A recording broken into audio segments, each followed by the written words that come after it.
бауырсақ ертесін айтып беремін. Ендеше тыңдаңдар. Бір баяғыда орманның шетінде шал мен кемпір болыпты. Шал мен кемпір дегеніміз балалар, ата мен апа.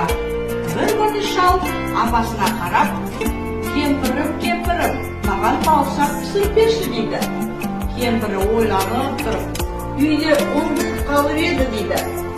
Сонда атасы қаптың түгел қалса, бір кемпірі шалына тоқаш пісіріп берейін деп қамбаға барып, қаптың түгел қалса, бір шара ұн шығады.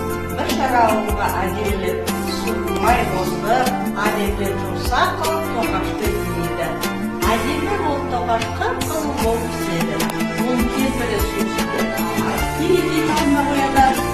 Терезенің алдына қыздырып тұрған тоқаш бір жерде домалап жерге түседі. Жерден домалап орманға барып кетіп қалады. Орманға домалап барады. Тоқаш өлең айтады. Өлең айтып, мен ападан қаштым. Қоян айтады, қоян, жемеші мені, мен саған өлең айтып берем дейді.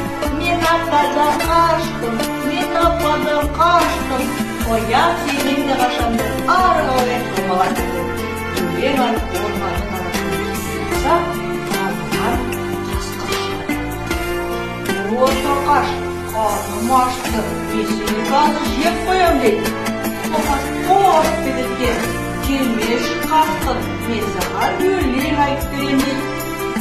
Мен атадан қаштым, мен ападан қаштым, мен қояндан қаштым.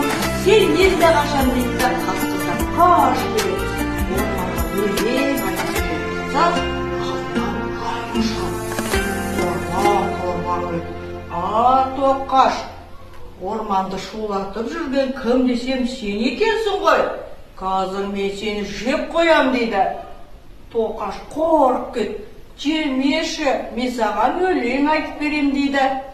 Айып, мен ападан қаштым, мен атадан қаштым, мен қояндан қаштым, мен қасқырдан қаштым. Аю, енді сенден де қашып кетем деп домалап, аюдан да қашып кетеді. Домалап, орманды аралап, өлең айтып берсе, алдынан түлкі шығады. Түлкі сызылып, ары-бері қарап тоқашты иіскеп көріп, тоқаш қорқып кетеді. Не болды тоқаш, қай жаққа бара жатсың дейді. Мен өлең айтып жүрмін дейді. Сен өлең айтып жүрсең, маған да айтып берші дейді. Тоқаш қорқып кетті. Мен атадан қаштым, мен ападан қаштым, мен қояндан қаштым, мен аюдан қаштым, мен қасқырдан қаштым. Түлкі сенен де қашам десе, түлкі ақырын тұрып, мен құлағым естімейді, мен тұмсығыма келіп айтшы дейді. Аңқау тоқаш бар тұмсығына қонып, мен атадан қаштым, мен ападан қаштым деген кезде бас салып түлкі тоқашты не істейді? Жеп қояды. Сонымен сөйтіп тоқашты түлкі жеп қояды. Тоқаш апаға да, атаға да бұйырмай, түлкіге бұйырады. Сонымен балдар, сол үшін апа мен атаны тыңдау керек. Сонымен ертегіміз осымен бітті. Апаны, үлкендерді тыңдау керек. Ертегі қызық па екен балалар? Қызық па екен? Қызық екен, келесі бейсенбіге дейін сау болыңдар. Сау болыңдар балалар.